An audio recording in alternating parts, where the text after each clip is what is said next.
नमस्कार साथियों, स्वागत है आपका आपके मन पसंदीदा चैनल आरजे साहिल पर। मैं आरजे साहिल सभी का दिल की गहराई में स्वागत करता हूं।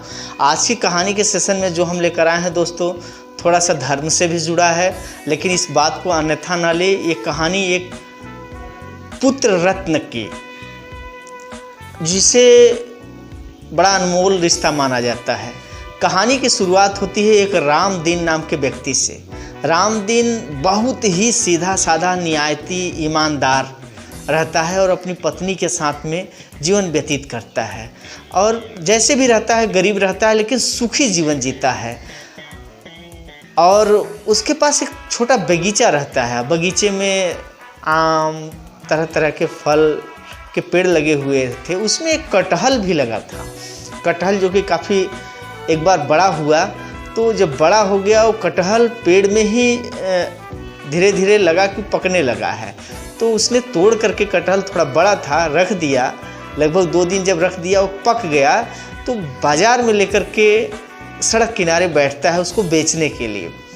बेचने के लिए जब बैठता है तो उधर से गुजर रहे कितने यात्री आते जाते हैं और पूछते हैं कि भाई कैसे दिया, दाम बताता है तो चले जाते। स्वाभाविक सा है, आप मार्केट में कोई सामान लेकर बैठते हैं तो तुरंत एक ग्राहक पूछे ले ले, ऐसा हो नहीं सकता। कितने कस्टमर तो बिना लेने के लिए सिर्फ उत्सुकता बस ही दाम पूछ लेते हैं। ऐसे कितने पूछ कर चले जाते।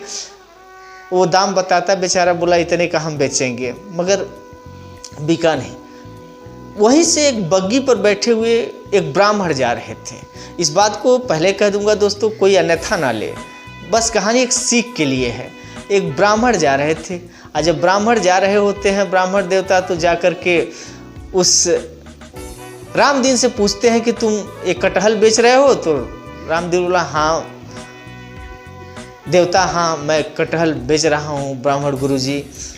तो बोला कि अच्छा, ये तो कटहल तुम्हारे पके हुए हैं, अच्छा बताओ इसको पेड़ से कब तोड़ा?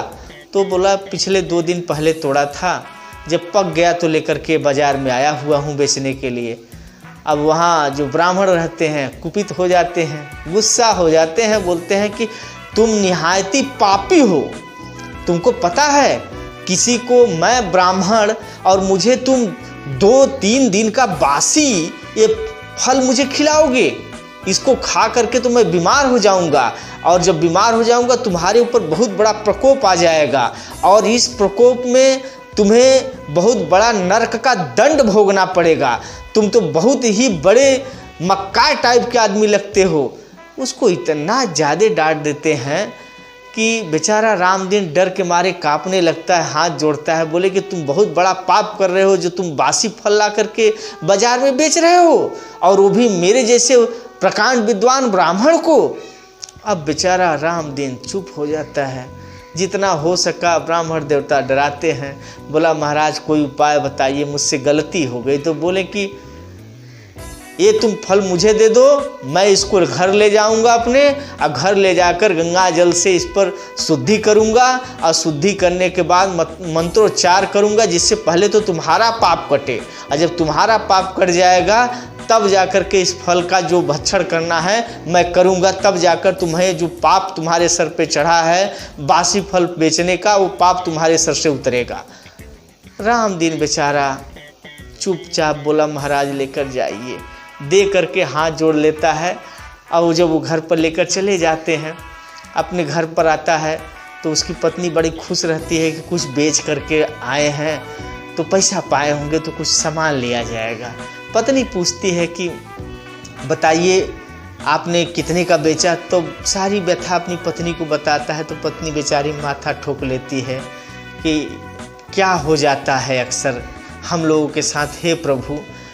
जब ये अपनी व्यथा अपने आप से दोनों पति पत्नी बात कर रहे होते हैं, ऊपर बैठा जिसे कहते हैं नीली छतरी वाला। यहाँ अब थोड़ा सा कहानी में यू टर्न आता है। शंकर और पार्वती, जिसे शंकर जी को महाभाई कहा जाता है, दानी हैं, लोग क्या क्या कहते हैं उनको, उनके बारे में तो महिमा ही अपरंपार है, ऊपर से बैठे देख रहे होते हैं। तो पार्वती जी उनसे कहती हैं कि हे प्रभु, इस रामदीन को जो सो हमेशा मूर्ख बना देता है, उसको अच्छा खासा धन दे दीजिए ताकि ये अपना जीवन अच्छे से व्यतीत कर सके। ये बार बार कोई आकर बेचारे को हमेशा मूर्ख बना जाता है, कैसे ये लोग जीवन काटेंगे। तो भाई भोलेनाथ तो भोलेनाथ, वो आते हैं अपनी बात को रखते हैं, कहें कि नहीं पार्वती जी इनको धन दे देंगे तो फिर कोई ऐसे ही मूर्ख बना जाएगा, इनको ऐसा चीज़ दें जिससे इनको कोई मूर्ख ना बना सके। तो पार्वती लगी सोचने कि ऐसा क्या देंगे। तो कहते हैं इनको हम पुत्र रत्न का वरदान देते हैं, इनके घर जो पुत्र पैदा होगा वो बहुत ही बड़ा बुद्धिमान होगा और क्षेत्र में उसकी बुद्धि की ख्याति होगी, जो बहुत बड़ा प्रकांड विद्वान निकलेगा।